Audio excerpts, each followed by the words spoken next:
California Congressman lands himself in hot water and potentially dashes his senatorial hopes. Jack Smith fights to stop Donald Trump from shining light on his political persecution, and a new poll offers a surprising amount of hope for the future of Gen Z. If you get to the end of this video and you find it informative, I hope you'll consider subscribing to the channel with the subscribe button below, and be sure to click the notification bell. Well, more info has emerged on the story about Adam Schiff's problems with running for Senate in California. There were complaints that he's actually lived in Maryland for years, and he's owned a condo in Burbank just to keep up legal residence requirements.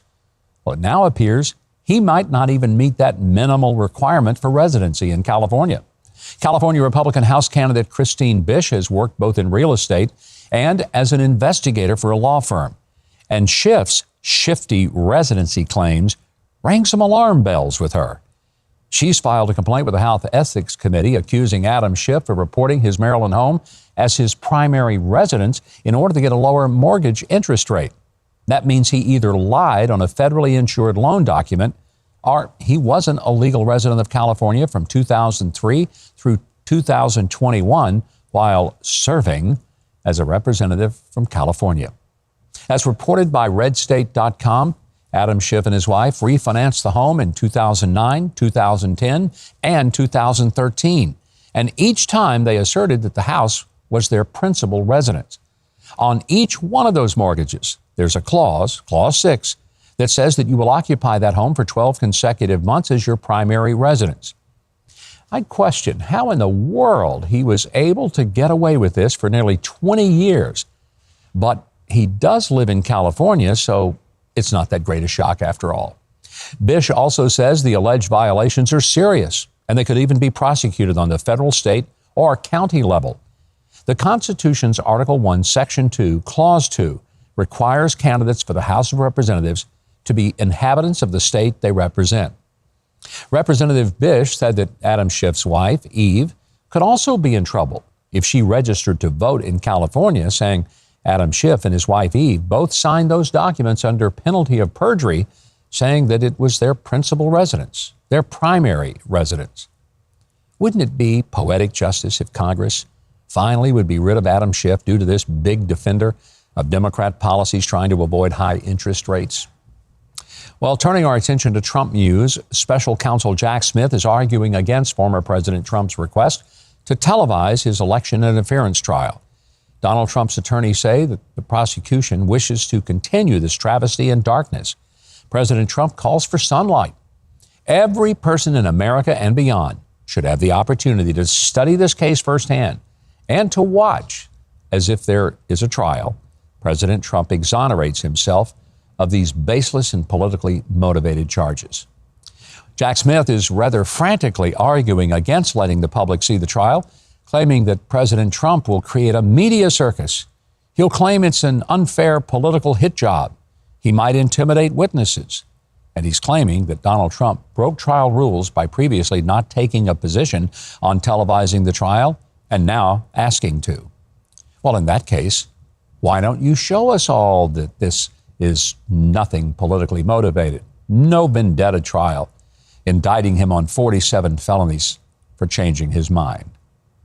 I don't know about the arcane rules of federal trials, but when a defendant wants the whole world to see his trial and the prosecutor is fighting that tooth and nail, I tend to assume that the prosecutor might just have something to hide.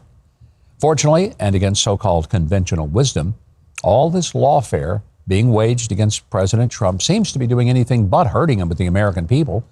A new poll shows Donald Trump trouncing Biden in the Electoral College totals, whether or not RFK Jr. is included in the 2024 election. It also shows Kamala Harris outperforming Gavin Newsom, though still losing to Trump handily. That's got to feel like a nice, warm, wet slap to the face. It's, of course, encouraging to hear, and you should be a little encouraged by it. But also, let me repeat my standard warning. Polls taken a year in advance of an election are worth about as much as the president's word of honor as a Biden. And by the way, in case you need more motivation to vote for Trump, Barbara Streisand has sworn she'll leave the country if Trump is elected again. How do you feel about the specter of a second Trump administration? I will move. I can't live in this country if he became president. But where would you go? Where would you go? If Probably you're not to England. Mm-hmm. I like England. Nothing against England, but if they'll take her, they deserve her. Now, speaking of polls, the Survey Center on American Life released a poll on the attitudes of Generation Z. Those are the people born between 1995 and 2010. The results were born surprising and somewhat encouraging. Judging by the loudest young Americans, you'd think that Gen X, or rather Gen Z, were all-in-your-face radicals to the left of Stalin. But this poll tells a different story. It shows that in some ways, they're getting more conservative. For instance, while 69% do support same-sex marriage, that number has fallen 11 points from 80% just since 2021. Now, that's odd since 48% of Gen Z women and 29% of men claim to identify as gay, lesbian, bisexual, or something else. But I suspect that has less to do with some remarkable single-generation evolutionary shift in biology than with the other finding that 55% of them check social media sites multiple times a day. That might also explain why they engaged in outdoor activities less often, had fewer romantic experiences, and were much less likely to hold down a part-time job. All social media propaganda and no real-life play or work makes Jack a confused boy or girl. But in more encouraging findings, only 34% of Gen Z believe that political leaders can generally be trusted. So they must be learning something from real-life experience. And among males, the political shift is stark. 52% of millennial males claim to identify as feminist. Only 43% of Gen Z males do. And while 34% of white millennial males claim to be liberal, just 28% of white Gen Z males do.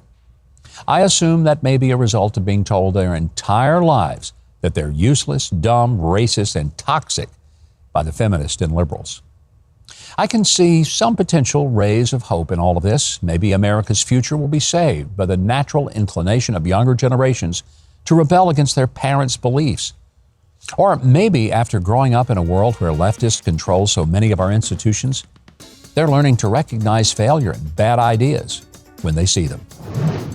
Well, thanks for watching, and if you enjoyed this video, I hope you'll help us get to 1 million subscribers by subscribing to the channel below.